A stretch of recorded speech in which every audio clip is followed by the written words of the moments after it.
Defence technology है। उससे पहले समझिए कि है क्या ये। तो भारतीय सशस्त्र सीमाओं का जो सर्वोच्च कमान है वो राष्ट्रपति के पास होता है। हम लोग ये जानते भी हैं कि तीनों जो सेना है, थल सेना, नौसेना और वायु सेना, इन तीनों का हेड कौन होता है तो राष्ट्रपति के बारे में हम लोग जानते हैं। लेकिन इसके अलावा केंद्र सरकार में जो हमारे रक्षा मंत्री होते हैं वो एक मध्यस्थ की भूमिका निभाते हैं। केंद्र सरकार में जो डिफेंस है उसको हमारे रक्षा यही उसका उसकी भूमिका निभाते हैं, उसको रिप्रेजेंट करते हैं। ठीक है, तो अभी कौन है बताइए, रक्षा मंत्री कौन है वर्तमान में? राजनाथ सिंह। बिल्कुल, राजनाथ सिंह है ना। चलिए, आगे देखते हैं। तो भारतीय सेना सेना जो है उसकी प्राथमिकता क्या है, क्या उद्देश्य है, ये सब आप लोगों का आइडिया होगा ही। एक बार हम रीड कर देते हैं। ठीक है, कि जैसे ये है कि राष्ट्रीय सुरक्षा है, कि राष्ट्र की एकता सुनिश्चित करना, बाह्य आक्रमण तथा आंतरिक खतरों से बचाव करना, फिर सीमाओं पर शांति एवं सुरक्षा बहाल करना, ये सब सेना का काम है। भारतीय सेना के तीन अलग अलग तीन अलग भाग हैं। जैसे पहला थल सेना है, फिर वायु सेना और नौसेना है। इसके अध्यक्ष कौन कौन है बताइए? थल सेना के अध्यक्ष कौन है वर्तमान में, क्या नाम है उनका? थल सेना अध्यक्ष कौन है? उपेंद्र द्विवेदी। नहीं, दिनेश त्रिपाठी जो है ना वो वायु नौसेना है। बिल्कुल। इसका थल सेना का बताइए क्या नाम है उनका? उपेंद्र द्विवेदी। बिल्कुल, उपेंद्र द्विवेदी। और इसमें कौन है बताइए वायुसेना के?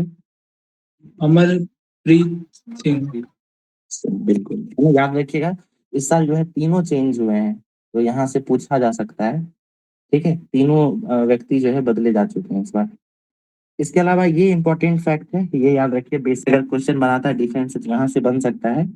ठीक है, कि थल सेना के कितने कमान है। ठीक है, कमान मतलब उसका कितनी जगह से उसको रेगुलेट किया जाता है। तो 6 स्थान है भारत में। ठीक है, इसको याद जरूर कर लीजिएगा।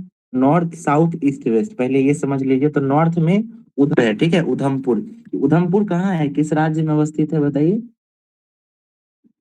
उधमपुर पंजाब में। जम्मू में। नहीं नहीं, जम्मू में ही है। ठीक है, जम्मू में नीचे की तरफ है। ठीक है, उसके बाद ईस्टर्न कमांड जो है ये कोलकाता में है। फिर साउदर्न कमांड जो है ये पुणे में है। और वेस्टर्न कमांड जो है ये चंडीगढ़ में है। ठीक है, फिर एक साउथ वेस्टर्न कमांड भी याद रखिएगा, क्योंकि साउथ वेस्ट में हमारा जो अ, चीन, सॉरी, पाकिस्तान जो है उसके संभावित खतरों को देखते हुए एक कमांड यहाँ बनाया गया है, साउथ वेस्टर्न। ठीक है, और सेंट्रल कमांड जो है ये हमारा लखनऊ में है। तो थोड़ा सा याद रखिएगा कि सेंट्रल जो है हम लोगों को ऐसे इमेजिन यहाँ मध्य प्रदेश के आसपास, लेकिन सेंट्रल कमांड जो है ये लखनऊ के पास है। ठीक है, और एक कंफ्यूजन ये भी हो सकता है, आप अगर जयपुर को देखेंगे, जयपुर जो है इस यहाँ पे, ये हम लोगों को नॉर्थ और वेस्ट में नजर आता है। ठीक है, लेकिन कमांड वाइज बात करें तो ये साउथ वेस्ट में है। ठीक है, तो याद रखिएगा साउथ वेस्ट में कौन सा है, जयपुर है, और सेंट्रल में लखनऊ है। ये 6 कमांड जरूर याद रखिएगा, यहाँ से एक सवाल बनने का संभावना रहता है, पूछा जा चुका है पहले भी अलग अलग एग्जामों में। फिर एक एक कमांड जो है ये कमांड है, यहाँ पे ट्रेनिंग दिया जाता है और इसका हेडक्वार्टर शिमला में है। ओवरऑल 7 कमांड है, लेकिन 6 कमांड जो है उसका वो यूज में रहता है और एक का ट्रेनिंग पर्पज से यूज करते हैं। ठीक है, चलिए बताइए नॉर्दर्न कमांड कहाँ पे है, उत्तर में कहाँ पे होगा बताइए? क्या नाम है उधमपुर, जगह का? जम्मू। बिल्कुल, उधमपुर है ना। जी, चलिए। तो एक तो हमारा यहाँ पे हो गया नॉर्दर्न कमांड, उधमपुर हो गया। साउदर्न कमांड कहाँ पे था? साउथ वाला पुणे। पुणे में, पुणे में। ठीक है, ईस्टर्न कमांड कहाँ, ईस्टर्न कमांड? ईस्टर्न वाला कोलकाता। कोलकाता में। ठीक है, ओके। और वेस्टर्न कमांड कहाँ है, वेस्टर्न कमांड? चंडीगढ़। नहीं, वेस्टर्न चंडीगढ़ में है। ठीक है, चंडीगढ़। और याद रखिएगा कि साउथ वेस्टर्न कमांड कहाँ है, तो ये जयपुर में है। जयपुर। साउथ वेस्टर्न थोड़ा अटपटा है, बट याद रखना है, यही कंफ्यूजिंग है ना। यही कंफ्यूजन तो एग्जाम में क्वेश्चन क्रिएट करता है। ठीक है, जो क्वेश्चन बना रहे होंगे वो यही सारी चीजों से तो क्वेश्चन क्रिएट करेंगे। तो साउथ वेस्टर्न जो है ये हमारा अ, जयपुर में है, याद रखिएगा। उसके बाद शिमला में क्या है, शिमला में ट्रेनिंग कमांड है, यहाँ पे ट्रेनिंग होती है। सेंट्रल कमांड की बात करें तो कहाँ है सेंट्रल कमांड? लखनऊ। लखनऊ में है। ठीक है, याद रखिएगा, ये यहाँ भी सवाल बन सकता है। हम लोग जब स्पेस टेक्नोलॉजी भी पढ़ रहे थे, तो वहाँ पे भी हम लोग बात किए थे, है ना? मैप में बना के देखे थे ना कि कहाँ-कहाँ डाटा एकत्रित करने का सेंटर है। ठीक है? तो उस तरीके से इसको भी याद रखिएगा। अगला देखिए सीडीएस के बारे में कि सीडीएस क्या होता है? ठीक है, इसका फुल फॉर्म है चीफ ऑफ डिफेंस स्टाफ। ठीक है, ये अभी कुछ साल पहले ही शुरू किया गया है भारतीय सेना में।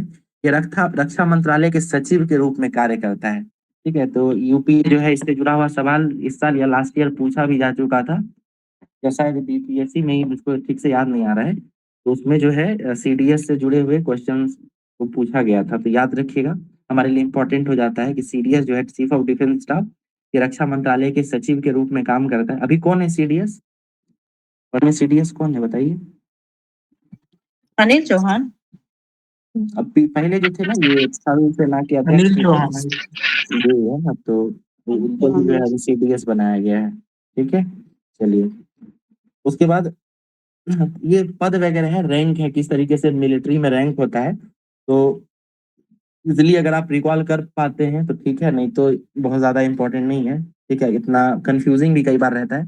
टॉप पे जनरल रहते हैं, फिर सेकंड पे लेफ्टिनेंट जनरल रहते हैं, थर्ड पे मेजर जनरल है, चौथे पोस्ट पे ब्रिगेडियर है, फिर कर्नल है, लेफ्टिनेंट कर्नल है, मेजर, कैप्टन और लेफ्टिनेंट। इस तरीके से इसका हायरार्की रहता है। ये बहुत ज्यादा इंपॉर्टेंट है, बट लास्ट ईयर इसको पूछा भी गया था। ठीक है, यूपीएससी में पूछा गया था, तो उतना भारी चीज यहाँ बीपीएससी में पूछने की कमी संभावना है। आगे देखिए, मिसाइलों का वर्गीकरण, यहाँ से हमारा कॉन्सेप्चुअल टॉपिक शुरू होता है और यहीं से ज्यादा सवाल बनते हैं। ठीक है, तो मिसाइल जो होता है उसको मुख्य रूप से मतलब आप इन चार आधारों पे उसको वर्गीकृत कर सकते हैं। पहला तो मार्ग के आधार पे। मार्ग मतलब कि वो कैसा रास्ता फॉलो करते हुए जा रहा है। ठीक है, क्या वो लंबी दूरी तय करते हुए जा रहा है, या वो छोटी दूरी तय कर रहा है, उसका पाथ पैराबोलिक है, या फिर वो इस तरीके से जा रहा है। ठीक है, इस आधार पे जो है हम लोग मिसाइलों का वर्गीकरण कर रहे हैं। दूसरा कर रहे हैं गति के आधार पर कि मिसाइल कितनी रफ्तार से जा रहा है, क्या वो सुपरसोनिक मिसाइल है, हाइपरसोनिक है, सबसोनिक है, इस आधार पे देखेंगे। फिर एक देखेंगे दूरी के आधार पर कि कितनी दूर तक जा रहा है। एक हम लोग मार्ग देखे थे कि रास्ता कैसा फॉलो कर रहा है, और एक देखते हैं कि उसकी दूरी कितनी है, और एक है प्रक्षेपण और लक्ष्य के आधार पर। ठीक है, कि किस प्रकार के लक्ष्य को भेदने में सक्षम है। ठीक है, तो इस तरीके से हम लोग अलग अलग बांट के देखते हैं। हो सकता है कि एक ही मिसाइल इन सारे कैटेगरीज में फिट हो जाए। ठीक है, ये बेसिकली समझने के लिए अलग अलग चार भागों में विभाजित किया गया है। ठीक है, देखिए पहला है मार्ग के आधार पर। तो मार्ग दो प्रकार का होता है, स्टिक मार्ग और क्रूज मार्ग। ये हम लोग जब पढ़ते भी हैं, करंट का न्यूज पढ़ते हैं, तो उसमें सुनते होंगे कि अग्नि जो है एक बैलिस्टिक किस्म का मिसाइल है। ठीक है, फिर किसी और के बारे में पढ़िएगा तो कहेगा वो क्रूज मिसाइल है। तो ये बैलिस्टिक और क्रूज होता क्या है ये समझिए। बैलिस्टिक मिसाइल जो होता है वो चूंकि ना बहुत दूर दूर जाता है, बहुत दूर के डिस्टेंस के लिए बनाया जाता है ना। कम से कम समझिए कि 1000 किलोमीटर से ऊपर का ही डिस्टेंस फॉलो करता है बैलिस्टिक मिसाइल। ठीक है, और ये जो क्रूज मिसाइल होता है, क्रूज ये छोटी दूरी तय करता है, कम ही दूरी पे, 100, 200, 300 किलोमीटर। जैसे हमको अगर पाकिस्तान पे हमला करना है, ठीक है, तो उदाहरण के लिए बता रहे हैं, तो क्या होगा कि हम बॉर्डर के किनारे कहीं जोधपुर में हमारा सैन्य कमांड है, कहीं बेस बना हुआ है, तो वहां से जो है हमको क्योंकि पाकिस्तान का जो बॉर्डर है वो एकदम नजदीक होगा, तो जोधपुर से अगर हमको कहीं पे अटैक करना है तो यहाँ से हम क्रूज मिसाइल लॉन्च करेंगे। ठीक है, 200, 300 किलोमीटर के आसपास जो है वो हमला करेगा और खत्म कर देगा। वहीं अगर हमको कहीं बहुत दूर करना है, मान के चलिए यहाँ से लेके और चीन का जो आखिरी बॉर्डर है, जो साउथ चाइना सी में है, तो वहां तो क्रूज मिसाइल जाएगा नहीं, क्योंकि क्रूज मिसाइल 200, 300 किलोमीटर ही जा सकता है। लेकिन हमारा हमला तो उतना दूर से भी हो सकता है ना, तो उसके लिए हम लोग जो है बैलिस्टिक मिसाइल बनाते हैं, ये ताकि दूर तक का हमला कर सके। ठीक है, अब जो बैलिस्टिक मिसाइल है ये बहुत दूर तक जाता है, इसलिए इसका रास्ता कैसा हो सकता है? तो इसका रास्ता कैसा होगा? बिल्कुल पैराबोलिक होगा। ठीक है, हम लोग मैथमेटिक्स में पढ़ते हैं ना, आ, कौन सा साइन 45 डिग्री का वैल्यू कितना होता है? सबसे ज्यादा जो है 45 डिग्री के एंगल से ही मारक दूरी तय किया जाता है ना। अगर आप इसको 30 डिग्री से रखेंगे तो ये कम ही दूरी जाएगा। अगर इसको आप 60 डिग्री के आसपास रखिएगा तो क्या होगा, ऊंचा तो बहुत जाएगा लेकिन ज्यादा दूर नहीं जा सकता है। इसलिए 45 डिग्री से उसका प्रक्षेपण किया जाता है और वो बहुत दूर तक जाता है। ये पैराबोलिक जो है रास्ता, वही फॉलो करता है बैलिस्टिक मिसाइल। और क्रूज मिसाइल है वो पैराबोलिक नहीं है, वो क्या होगा, यहाँ से मान के चलिए प्रक्षेपण हो रहा है, तो पहले ऊपर उठेगा, फिर ऊपर उठने के बाद फिर ये अपना मार्ग बदल के इस तरीके से चलेगा, जमीन से पैरेलल चलता है ये। अगर भूमि है तो भूमि से क्या होगा, थोड़ा ऊपर उठने के बाद ये पैरेलल हो जाएगा और फिर जगह पे पहुंचने के बाद फिर नीचे आके यहाँ हमला कर देगा, ठीक है। लेकिन इसमें बैलिस्टिक मिसाइल में क्या होता है, ये यहाँ से उठा तो फिर ये एक ही रास्ता फॉलो करते हुए यहाँ तक जाता है, ठीक है। बैलिस्टिक और क्रूज समझ गए। अब ये समझिए कि हमारा जो क्रूज मिसाइल है, ये चूंकि बहुत सॉरी बैलिस्टिक मिसाइल जो है बहुत ऊंचाई तक जा पाता है, इसलिए बहुत इजीली ये रडार के तो रडार में ना बहुत इजीली ये कैप्चर हो जाता है, ठीक है। रडार क्या होता है, तो ये है radio detection and ranging device है। ये कोई अप्रत्याशित चीज है आकाश में तो उसको ये फिगर कर लेता है, ठीक है। रडार एक प्रकार का डिवाइस है, सेना वगैरह इसको यूज करते हैं, सेना के लोग, ठीक है। तो ये जो हमारा बैलिस्टिक का मिसाइल होता है वो बहुत इजीली रडार में कैप्चर हो जाता है। लेकिन वही समझिए कि ये हमारा जो क्रूज मिसाइल है, क्योंकि ये जमीन से पैरेलल चल रहा है, ठीक है, एकदम आसपास, और यहाँ से निकल के और थोड़ा ऊपर जाने के बाद ये फिर क्या हो रहा है, अपना रास्ता बदल दे रहा है और इस तरीके से जाके और फिर नीचे आ रहा है। तो ये जो है ना रडार में नहीं आ पाता है, ठीक है, बहुत मतलब मुश्किल होता है क्रूज मिसाइल को रडार में पकड़ पाना, ठीक है।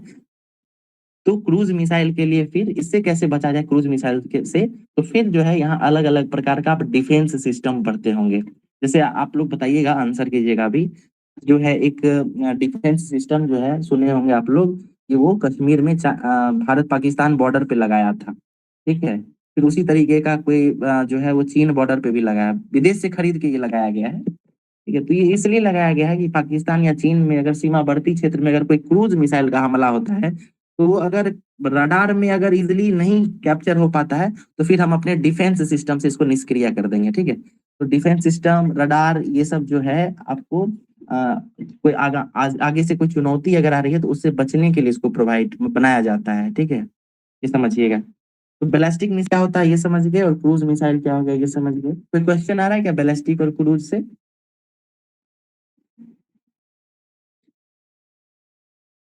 ये बताइए, लंबी दूरी तक कौन सा जाएगा, क्रूज जाएगा कि बैलिस्टिक मिसाइल जाएगा?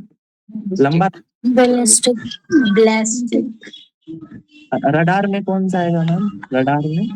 बैलिस्टिक बैलिस्टिक बैलिस्टिक मिसाइल, ठीक है। ये बताइए, अगला जो अभी एक लॉन्च किया गया था अग्नि 5 करके एक मिसाइल है ना, मिशन दिव्यांश के तहत, वो बैलिस्टिक मिसाइल था कि क्रूज मिसाइल था? जी, क्या बोल रही है मैम? बैलिस्टिक मिसाइल है क्या? Ballistic sir, ballistic. ठीक है। अच्छा, ब्रह्मोस कैसा मिसाइल है, ब्रह्मोस? क्रूज क्रूज ठीक है। तो ब्रह्मोस जो है ना, जब ये इसका निर्माण हुआ था, भारत और रूस मिलकर जब इसको बनाया था, तो ये क्रूज मिसाइल था, ठीक है, कम दूरी का था। लेकिन जी आप म्यूट कर लीजिएगा, हाँ ओके। तो फिर क्या हुआ कि ब्रह्मोस पे रिवर्स इंजीनियरिंग करके भारत वालों ने खुद से जब इसको एडवांस बनाया, तो अब ये 1000 किलोमीटर के आसपास तक जो है जा सकता है, 700 से 1000 तक। तो इसको ब्रह्मोस क्रूज दोनों में डाल के कई बार साइंटिस्ट लोग बताते हैं, ठीक है। तो हम लोग यहाँ समझ चुके हैं बैलिस्टिक और क्रूज क्या हो सकता है। रडार क्या होता है, एक खास प्रकार का डिवाइस है, इसका फुल फॉर्म है रेडियो डिटेक्शन एंड रेंजिंग। ये जो आकाश में कोई भी अप्रत्याशित चीज होता है उसको ये लोग पकड़ लेता है। किस टेक्नोलॉजी पे काम करता है, तो रेडियो टेक्नोलॉजी पे काम करता है ये, ठीक है। सोनार के बारे में जानते होंगे, साउंड नेविगेशन एंड रेंजिंग। ये खास तौर पे कहाँ, समुद्र के अंदर काम आता है, ये पनडुब्बी वगैरह जो है यही यूज करता है सोनार। पानी के अंदर सोनार का प्रयोग किया जाता है और वायु में रडार का प्रयोग किया जाता है, ठीक है। सीने बॉय के बारे में पढ़े थे हम लोग, क्या था बताइए, सीने बॉय है ना, उसमें सोनार लगा हुआ था। वो जब समुद्र के अंदर जो है किसी प्रकार का अगर कोई हमला होता है तो वो उसको पकड़ सकता है, ठीक है। सीने बॉय भारत को अमेरिका से मिला था। अब अगला हम लोग देख रहे हैं मारक आधार पर, मतलब कितनी दूर कोई मिसाइल जाता है। अभी हम लोग ऊपर समझे कि बैलिस्टिक मिसाइल है, ये बहुत दूर चला जाता है, क्रूज मिसाइल कम ही दूरी पे जा पाता है। वही चीज यहाँ पे भी रिपीट होगा, ठीक है। मारक दूरी के आधार पर, इस मारक दूरी के आधार पर 4-5 प्रकार का मिसाइल होता है। एक होता है बैलिस्टिक मिसाइल, एक होता है लघु दूरी मतलब कम दूरी का मिसाइल, एक होता है मध्यम दूरी का, फिर होता है लंबी दूरी का, और एक होता है अंतर महाद्वीपीय। अंतर महाद्वीपीय मतलब इंटर कॉन्टिनेंटल, एक द्वीप से दूसरे द्वीप तक चला जाए, ठीक है। 5000 किलोमीटर से ज्यादा डिस्टेंस ट्रेवल करने वाला कोई भी अगर मिसाइल है अपने पास तो उसको इंटर कॉन्टिनेंटल मिसाइल कहा जाएगा। ये अग्नि 5, ये हमारा अग्नि 5 जो है ये 5,000 किलोमीटर से ज्यादा दूरी तय कर सकता है, इसीलिए इसको इंटर कॉन्टिनेंटल मिसाइल कहा जाता है। ठीक है, अंतर महाद्वीपीय। ये सब अभी हम लोग आगे समझेंगे, करंट से जोड़ जोड़ के देखेंगे। पहला सर देखिए। जी मैम। इसका कोई मारक क्षमता निर्धारित होगा ना, जैसे कि क्रूज का और बैलिस्टिक का? हाँ हाँ, बिल्कुल क्योंकि बिल्कुल, है ना। 5,000 अगर है तो हम इसको मतलब एक लॉन्ग डिस्टेंस हो गया, फिर भी इसे क्रूज मिसाइल मान रहे हैं, तो एक कोई न कुछ तो होगा हाँ, हम इसका। बता रहे हैं, बिल्कुल बिल्कुल, है ना, वो है अभी। ये समझिए, है ना। पहले देखिए, रणनीतिक मिसाइल, स्ट्रेटेजिक मिसाइल, इसकी मारक क्षमता 3 किलोमीटर तक ही होती है। ठीक है, और इसका उपयोग जो है युद्ध स्थल पर ले जाके किया जाता है। अब हमको ये बताइए कि ये 300 किलोमीटर तक ही जा सकता है जो स्ट्रेटेजिक मिसाइल है, तो ये बताइए क्रूज मिसाइल होगा कि बैलिस्टिक मिसाइल होगा? ठीक है, सोच के बता। क्रूज ही होगा सर। क्रूज। क्रूज मिसाइल होगा बिल्कुल सर। क्रूज मिसाइल होगा, है ना। हम हाँ। न्यूज में देखते होंगे कि भारत जो है एक स्ट्रेटेजिक मिसाइल डेवलप किया है। ठीक है, तो उसका मतलब क्या है, वो 300 किलोमीटर के आसपास ही इसका मारक क्षमता है। स्ट्रेटेजिक मिसाइल का हमेशा उपयोग जो है वो युद्ध स्थल स्तर पर ले जाके किया जाता है। ठीक है, क्योंकि इसका दूरी ही बहुत कम है, तो हमेशा इसको बॉर्डर पे ले जाके इस्तेमाल करना पड़ता है। ठीक है, इसीलिए आप गौर करेंगे कि इसी सब मिसाइल के कारण, जो स्ट्रेटेजिक मिसाइल होता है, इसी सब के कारण आप गौर कीजिएगा कि खास प्रकार का जो है वो लॉन्च पैड बनाया जाता है।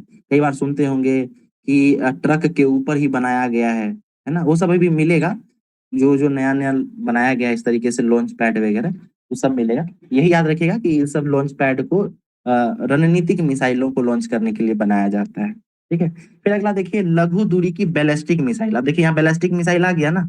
लघु दूरी का क्या मतलब हुआ कि 300 से 1,000 किलोमीटर तक का जो डिस्टेंस ट्रेवल कर सके, इसको इसको कहेंगे तो बैलिस्टिक मिसाइल। लेकिन ये शॉर्ट रेंज बैलिस्टिक मिसाइल है, कम ही दूरी तक जा सकता है। ठीक है, इसमें क्या क्या होगा, अग्नि 1, सौर्य मिसाइल, पृथ्वी, ये आप लोग पढ़े होंगे ना, पटना करके पढ़े होंगे, PATNA, इंटीग्रेटेड मिसाइल सिस्टम करके एक प्रोग्राम शुरू हुआ था 1984 के आसपास, या 1980s में कहते हैं, इस दशक में शुरू हुआ था। वहीं से भारत जो है अपने लिए मिसाइल्स बनाना शुरू किया और उसके लिए एक अभियान बनाया, पटना। ठीक है, पटना के तहत क्या क्या, पृथ्वी, आकाश, त्रिशूल, नाग और अग्नि। ठीक है, ये पटना आप लोग जरूर याद रखिएगा क्या क्या है, तो ये है पृथ्वी, आकाश, त्रिशूल, नाग और अग्नि। ठीक है, तो अभी देखिए यहाँ पे हम लोग अग्नि का बात ज्यादा करेंगे, आगे भी जो है आपको अग्नि मिसाइल कई बार मिलेगा चर्चा में। कारण क्या है कि पटना के अंतर्गत जितनी भी मिसाइलें बन रही थी, PATNA, इसमें से जो ये 4 था ना, इसका काम पूरा हो चुका है। अब जो है ये PATN, इसमें जो है ना अब मिसाइलें नहीं बनती हैं। लेकिन ये अग्नि वाला जो मिसाइल है, ये अभी भी जो है डेवलप हो ही रहा है, नया नया जो है। जैसे ही और ज्यादा दूरी का क्षमता हम लोग हासिल कर लेते हैं, तो उसी में अग्नि 5 बन जाता है। ठीक है, इसी में अग्नि 6 भी बन सकता है आगे जाके। तो याद रखिएगा कि पटना जो है वो अब जो है उसको बंद कर दिया गया है, उसमें से सिर्फ अग्नि वाला जो परियोजना है वही चल रहा है अभी। ठीक है, आगे हम लोग पढ़ेंगे, उसको देखेंगे। तो ये समझ लिए थे हम लोग, पहला स्ट्रेटेजिक मिसाइल, ये क्रूज मिसाइल टाइप का था, और ये मात्र 300 किलोमीटर तक का था। इसको हम लोग युद्ध क्षेत्र में ले जाके उपयोग करते थे। फिर अगला था लघु दूरी की बैलिस्टिक मिसाइल, कम दूरी तक ही जा सकता था ये हमारा मिसाइल। ये 300 से 1,000 किलोमीटर तक जा पाता था। ठीक है, इसमें उदाहरण देख सकते थे, अग्नि, सौर्य और पृथ्वी। फिर मध्यम दूरी, मीडियम रेंज तक कौन कौन सा जा सकता है, तो ये देखिए 1,000 से 3,500 मीटर तक का, ये जो जो भी मिसाइल ये डिस्टेंस ट्रेवल कर सकता है, उसको हम लोग मध्यम दूरी की बैलिस्टिक मिसाइलें कहते हैं। इसमें क्या क्या आता है, तो अग्नि 3 है, अग्नि 2 है। ठीक है, फिर लंबी दूरी की बैलिस्टिक मिसाइलें होती हैं, लॉन्ग रेंज, तो ये 3500 से 5500 किलोमीटर तक चला जाता है। लॉन्ग रेंज मिसाइलें जो होती हैं, ये कहीं ना कहीं लॉन्ग रेंज के साथ साथ इसको इंटरमीडिएट बैलिस्टिक मिसाइलें भी कहते हैं। उदाहरण देख लीजिए, अग्नि 4 है। फिर अंतर महाद्वीपीय बैलिस्टिक मिसाइलें, ये ऐसी महाद्वीप होता, मतलब ऐसा मिसाइल होता है जो बहुत दूर तक जा सकता है, एक महादेश से दूसरे महादेश चला जाता है। ठीक है, तो ये जो इसका डिस्टेंस कम से कम 5500 होना चाहिए या 5,000, और उससे अधिक ही होना चाहिए, इससे कम का ये मिसाइल नहीं हो सकता है। ठीक है, इसके लिए मानक है। हमारे लिए अभी इस बार जो है इम्पोर्टेंट, ये इंटर कॉन्टिनेंटल बैलिस्टिक मिसाइल है। कारण क्या है कि भारत जो है अभी अग्नि 5 बनाया है। ठीक है, ये अभी भारत के पास ये नहीं था पहले। ठीक है, तो भारत क्या करता था, जो भारत के पास ये लॉन्ग रेंज मिसाइल था ना, जो 3500 से 5500 किलोमीटर तक जा पाता था, इसको ही भारत जो है ballistic missile, intercontinental ballistic missile के रूप में जो है बताता था पूरी दुनिया को। लेकिन अब भारत के पास है ना, सही मायने में जो है आ चुका है बैलिस्टिक मिसाइल, जो इंटरकॉन्टिनेंटल है, एक महादेश से दूसरे महादेश तक जा सकता है। ठीक है, अब अगला देखिए क्या है, प्रक्षेपण और लक्ष्य के आधार पर, है ना।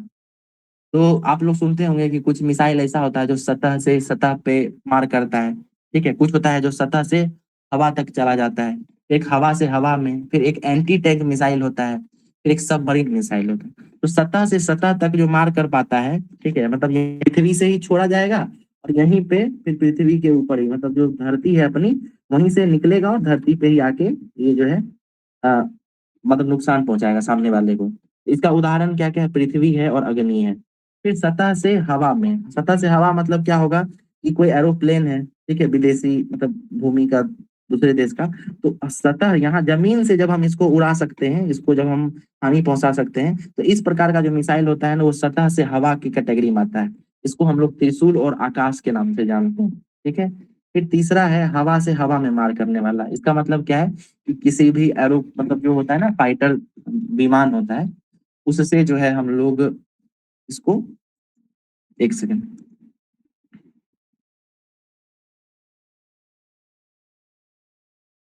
हाँ, तो हवा से हवा वाला क्या हुआ कि कोई जो फाइटर विमान है, जैसे तेजस वगैरह आप लोग सुनते होंगे, वहीं से वो निकलेगा और फिर सामने जो है दूसरे देश का जो फाइटर जेट होगा उस पर हमला करेगा। तो ये हवा से हवा वाला हो गया, इसको अस्त्र श्रेणी मानते हैं हम लोग।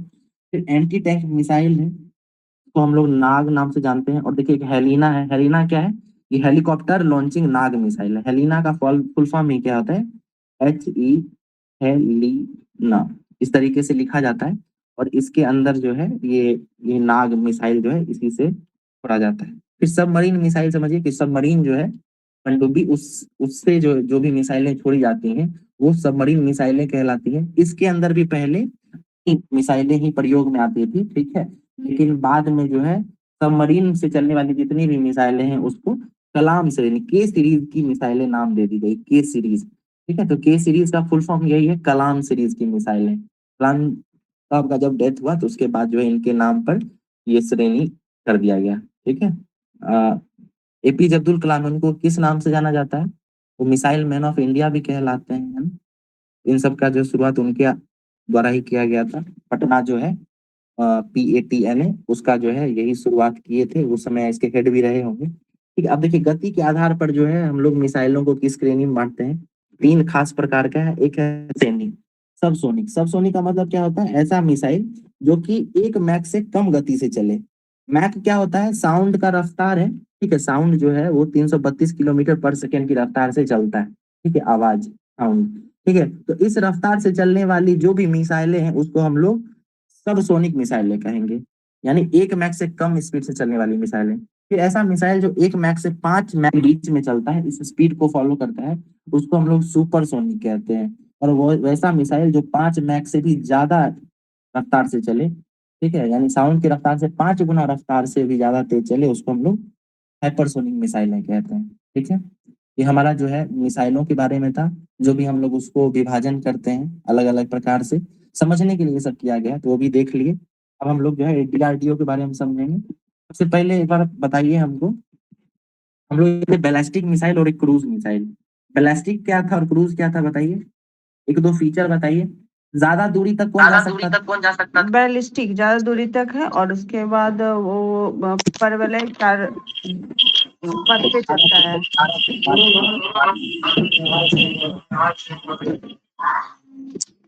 ठीक है, उसके बाद ये जो है आपको बैलिस्टिक मिसाइल, ये रडार में भी बहुत इजीली आ जाता है। क्रूज में क्या था, ये कम दूरी का है, ठीक है, और इसका रास्ता कैसा होता था, ये जमीन से उठता था, फिर ये सब पैरेलल होता था, फिर नीचे आ जाता था। ये रडार में इजिली नहीं आ पाता है। ठीक है, ये हो गया। उसके बाद हम लोग जब स्पीड के हिसाब से पढ़ रहे थे तो 3 प्रकार का देखे थे। एक कौन सा था बताइए, पहला कौन सा था, जो 1 मैक से कम रफ्तार से चलता था, उसको हम लोग क्या कहते थे, सबसोनिक। सबसोनिक। दूसरा कौन सा था, 1 से 5 मैक वाला, सुपरसोनिक। और तीसरा था जो 5 मैक से ज्यादा रफ्तार से चलता था, इसको हम लोग हाइपरसोनिक। हाइपरसोनिक। हाइपरसोनिक। बिल्कुल, है ना। ये भी याद रखिएगा। उसके बाद हम लोगों ने पटना पढ़ा था, PATNA, PATNA। पी का मतलब क्या है बताइए? पी का पृथ्वी, आकाश, त्रिशूल, नाग, अग्नि। देखिए, पृथ्वी के बाद ये दूसरा वाला ए जो है ये आकाश है, ठीक है, AAKS। फिर ये त्रिशूल हो गया, त्रिशूल। फिर ये नाग है, और ये वाला जो है अग्नि है, ठीक है, अग्नि। पृथ्वी की खासियत क्या है कि ये पृथ्वी से लॉन्च होता है, ठीक है, सतह से लॉन्च होगा और फिर सतह तक मार करेगा, तो ये पृथ्वी क्रम का हो गया। अग्नि का क्या है? ये बहुत लॉन्ग डिस्टेंस पे है, नीचे से लॉन्च किया जाएगा धरती से, और बहुत लंबी दूरी तक चला जाता है ये, ठीक है। ये सब याद रखिएगा। फिर हम लोगों ने ये पढ़ा था पनडुब्बी जो था उससे कौन सी मिसाइलें लॉन्च होती थी, क्या नाम था उस सीरीज का? के सीरीज, कलाम सीरीज। कलाम सीरीज है। पर पनडुब्बी में जो भी मिसाइलें छोड़ी जाती हैं उसको के सीरीज की मिसाइलें कहा जाता है, ठीक है। तो ये हम लोग समझ चुके हैं। अब हम लोग आगे देखते हैं। अच्छा वो बताइए, आर्मी का हेडक्वार्टर कहाँ कहाँ था? 5 जगह पढ़े थे ना हम लोग, कौन कौन सा था? नॉर्दर्न कमांड कहाँ था बताइए? Udhampur, southern southern southern command Pune, eastern command बताइए? कोलकाता, ठीक है। वेस्टर्न कमांड बताइए? Chandigarh. Chandigarh, south western command कहाँ था? जयपुर। जयपुर, याद रखिएगा। और सेंट्रल कमांड कहाँ था? लखनऊ, लखनऊ। और एक और था जहाँ पे ट्रेनिंग होता था, ट्रेनिंग कमांड, वो कहाँ था? Training command Shimla. बहुत बढ़िया। ठीक है, कोई कोई दिक्कत नहीं है यहाँ तक, ठीक है। सोनार और रडार का फुल फॉर्म बताइए क्या था? रडार का क्या मतलब होता है? किस टेक्नोलॉजी पे? सेंट्रल कमांड का क्या बोले थे? लखनऊ था मैम, लखनऊ था, ठीक है, हेडक्वार्टर है लखनऊ। सोनार का फुल फॉर्म बताइए, sonar. Sound navigation and ranging. बहुत बढ़िया। और ये किस टेक्नोलॉजी पे काम करता है? तो आप देखिएगा, अल्ट्रासोनिक साउंड यूज करता है ये, ठीक है, या साउंड को डिटेक्ट करता है। रडार का क्या फुल फॉर्म होता है बताइए? Radio detection and ranging. बढ़िया। एक बार सुने होंगे मोदी जी का एक स्टेटमेंट आ गया था कि बादल अगर जब रहता है ना तब ये रडार जो है ये काम नहीं करता है, ठीक है। तो दुश्मन देश का जो रडार होगा बादल के कारण हमारे मतलब भारतीय या जो भी मिसाइलें हैं उसको वो डिटेक्ट नहीं कर पाएगा। ये सही स्टेटमेंट है कि गलत है बताइए? क्या बादल वगैरह रहता है तो रडार काम नहीं करता है, ठीक है कि गलत है? नहीं, रडार तो काम करते ही सर। बिल्कुल करता है ना, जनता हाँ, वो ऐसा बोल दिए थे, बट ऐसा नहीं वो है। रेडियो तरंग से करता है ना, तो उसका बादल से तो कोई बिल्कुल। लेना नहीं होना तो चाहिए। रडार जो है ना वो मौसम वगैरह से अफेक्टेड नहीं होता है, ठीक है। और वो हर मौसम में काम करता है, ठंडा मौसम, गर्मी रहे, बरसात रहे, बादल रहे, सब में काम करता है, ठीक है। तो काफी बहुत अचूक भी होता है कई बार।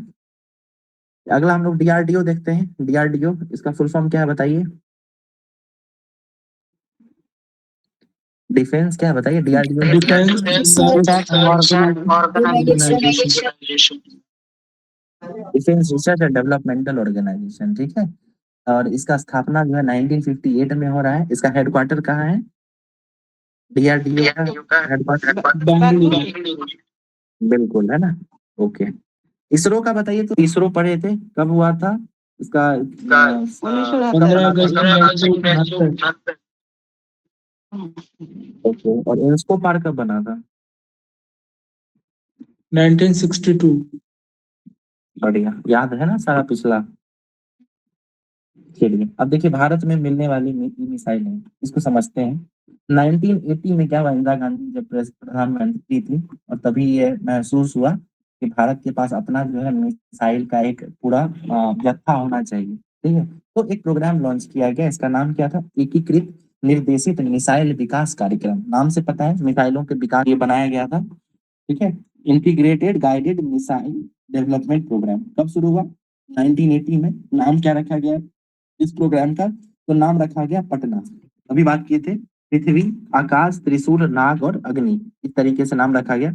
2008 में ये पूरा प्लान खत्म हो गया था, सब क्लियर हो गया था। हम लोगों ने जो भी प्लान रखा था पटना के तहत विकसित करने का, सब हम लोग अचीव कर चुके थे। लेकिन बाद में क्या हुआ कि 2008 के बाद पूरी दुनिया जो है धीरे-धीरे अलग-अलग प्रकार की मिसाइलें बनाना शुरू कर चुकी थी। मतलब ज़्यादा से ज़्यादा दूरी तक का मिसाइल जो है वो अचीव कर रही थी। तो भारत ने क्या किया, पटना को तो दिया, लेकिन इसका जो अग्नि क्रम का जो मिसाइल है, इसमें डेवलपमेंट को नहीं रोका और हम लोग भी अपने मिसाइलों को और ज़्यादा दूरी तक वो मारक क्षमता हासिल कर सके, इसके लिए हम लोग निरंतर प्रयासरत थे। इसीलिए अग्नि जो है चलता रहा, ठीक है? और इस प्रोग्राम का नाम क्या दे दिया गया 2008 में, अग्नि मिसाइल डेवलपमेंट प्रोग्राम रखा गया इसका नाम, AFDP, ठीक है? 2008 में क्या रखा गया, अग्नि मिसाइल डेवलपमेंट प्रोग्राम।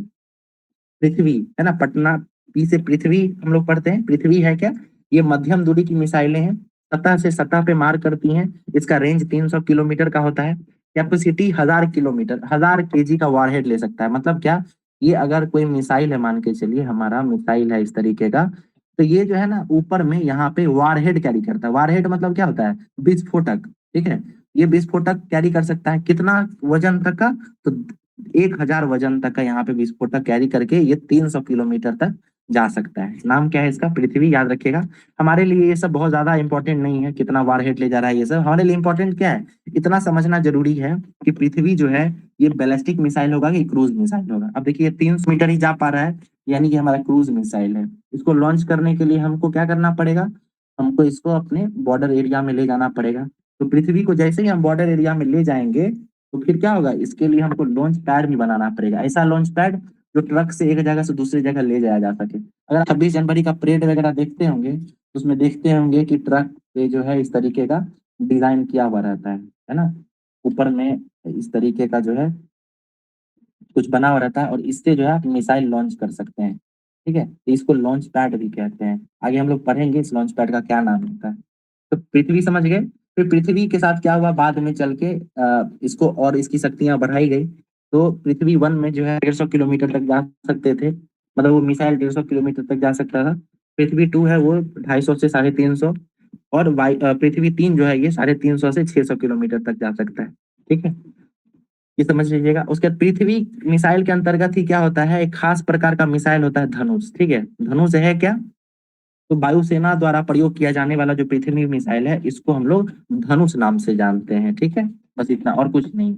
आकाश क्या है, आकाश भारत की पहली स्वदेशी सुपरसोनिक एयर डिफेंस मिसाइल है, ठीक है?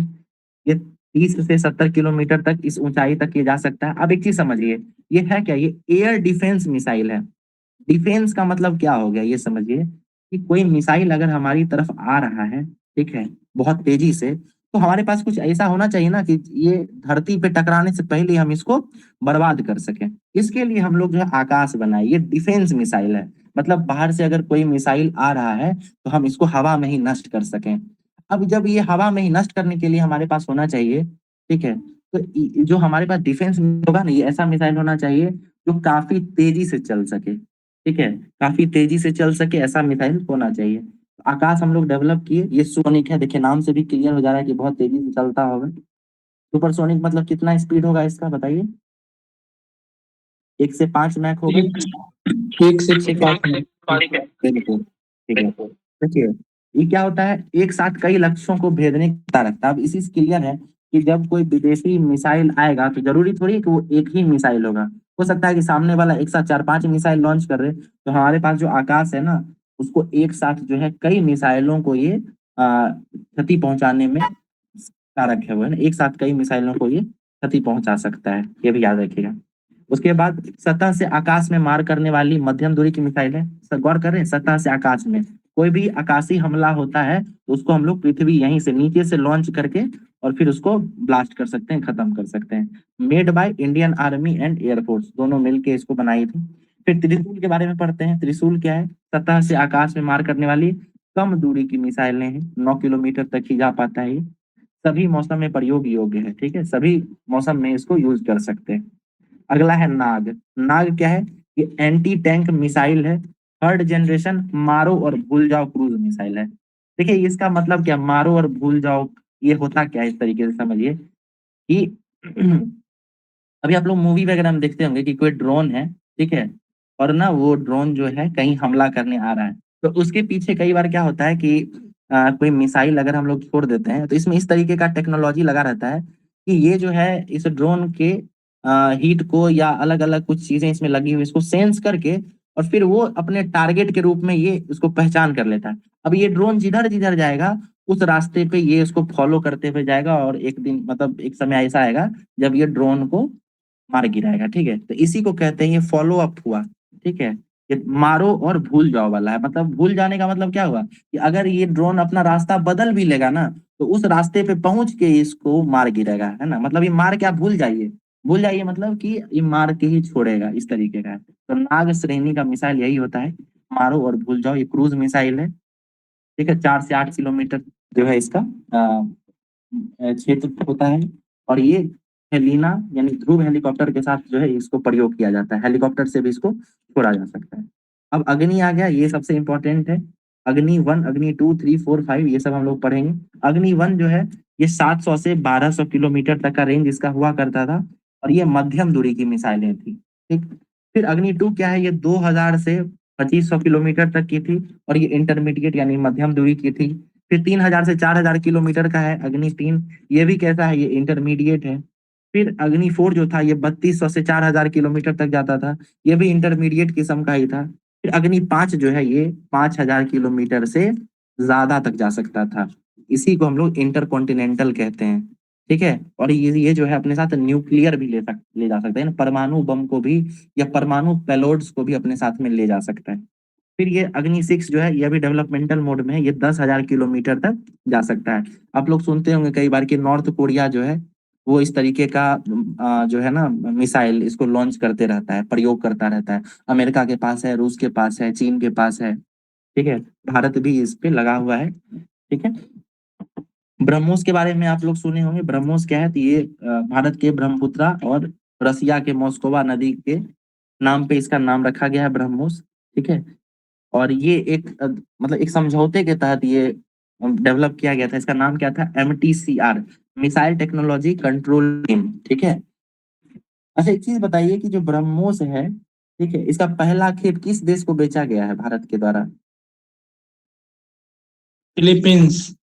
फिलीपींस है ना। अब देखिए करंट न्यूज हो गया, ब्रह्मोस जो है उसको फिलीपींस को बेचा गया भारत के द्वारा। लेकिन एक चीज समझिए कि देश जो है ना वो टेक्नोलॉजी नहीं शेयर कर सकता है। ठीक है, यहाँ गौर करें लिखा हुआ है MTCR एक समझौता हुआ था, इसके तहत जो है ना कोई भी दो देश है दुनिया की वो मिसाइल टेक्नोलॉजी को शेयर नहीं कर सकती। लेकिन यहाँ पे फिर क्या हुआ है, कंडीशन आया कि हम लोग जो छोटी दूरी की मिसाइलें होंगी ना उस टेक्नोलॉजी को हम लोग शेयर कर सकते हैं। जो बैलिस्टिक किस्म का मिसाइल होगा लंबी दूरी का उसको हम लोग शेयर नहीं कर सकते हैं। अभी आप लोग पढ़े कि ब्रह्मोस जो है ये भारत ने रसिया से सीखा ये चीज। लेकिन फिर जब रसिया से सीख लिया या रसिया के साथ मिल के बनाया तो फिर ये भारत फिलीपींस को कैसे बेच रहा है ना। उसका कारण ये है कि भारत और रूस जब मिलके इसको ब्रह्मोस को डेवलप किया था तो ये क्रूज मिसाइल हुआ करता था, कम दूरी का मिसाइल हुआ करता था। लेकिन भारत क्या किया, उसको ब्रह्मोस 2 तैयार किया, खुद से अपना विकसित किया, रिवर्स इंजीनियरिंग यूज करके उसका और कुछ कुछ चीजें उसमें और एडिशनल ऐड की, उसकी क्षमता को बढ़ाया। और फिर क्या हुआ, वो स्वदेशी तकनीक हो गया। फिर ब्रह्मोस भारत दूसरे देशों को बेचने लग गया है। ठीक है, तो ये जरूर याद रखिएगा MTCR क्या है, मिसाइल टेक्नोलॉजी कंट्रोल रिजीम है। दुनिया के अलग अलग देशों का जो है ये समझौता हुआ था। समझौते के तहत देश जो है अपनी टेक्नोलॉजी शेयर नहीं करती है। ठीक है, अब एक निर्भया मिसाइल है। ठीक है, ये भी चर्चा में रहता है। तो ये कैसा है, सब सोनिक मिसाइल है। देखिए सारा मिसाइल याद रखना जरूरी नहीं है, बस सुन लीजिए। ये सब करंट में कई बार सुनने के लिए मिल जाता है, थोड़ा बेसिक्स पता रहेगा तो हमारे लिए आसान होगा। ये क्या है, निर्भया एक सब सोनिक मिसाइल है। सब सोनिक मतलब क्या हो गया है, इसका स्पीड क्या होगा बताइए। सब सोनिक का स्पीड कितना होगा, 1 मैक एक से, मैक से कम होगा सर। कम। बिल्कुल 1 मैक से कम होगा। तो वो ये सब सोनिक मिसाइल है निर्भय, भूमि वायु, ठीक है, जल, सभी से ये लॉन्च होने में सक्षम है। और ये 1000 किलोमीटर तक का रेंज है इसका। के श्रेणी की मिसाइलों के बारे में हम लोग जानते हैं, अभी बात किए थे। इसको क्लाम श्रेणी भी कहते हैं, मुख्य रूप से पनडुब्बी के लिए बनाया गया था। SLBM प्रोजेक्ट के तहत बनाया गया। SLBM है क्या, submarine launch ballistic missile. Submarine launch ballistic missile SLBM के तहत इसको बनाया गया, DRDO ने इसका विकास किया था। फिर सौर्य क्रम का भी जो है सुनते होंगे मिसाइल। तो सौर्य मिसाइल क्या है, तो ये भारत की पहली सोनिक मिसाइल है। हाइपरसोनिक का मतलब क्या होगा, इसका स्पीड बताइए हाइपरसोनिक का। 5 मैच से ज्यादा 5 मैच बिल्कुल। और ये सरफेस टू सरफेस मार करता है। तो ये जो है ना हमारा कुछ बेसिक्स था, ठीक है। हम लोगों ने पटना के बारे में पढ़ा। पटना में पृथ्वी, आकाश, त्रिशूल, नाग जो है सब देख लिए। अग्नि क्रम में जो जो मिसाइलें हैं वो समझ लिए। फिर हम लोग क्रूज क्या होता है, बैलिस्टिक क्या होता है वो समझ लिए, ठीक है। डिफेंस सिस्टम क्या होता है वो भी समझ लिए, है ना। अब जो है हम लोग करंट में क्या चीजें चल रही हैं उसको एक बार देख लेते हैं, ठीक है। फिर अपना चैप्टर ये लगभग कंप्लीट हो जाएगा।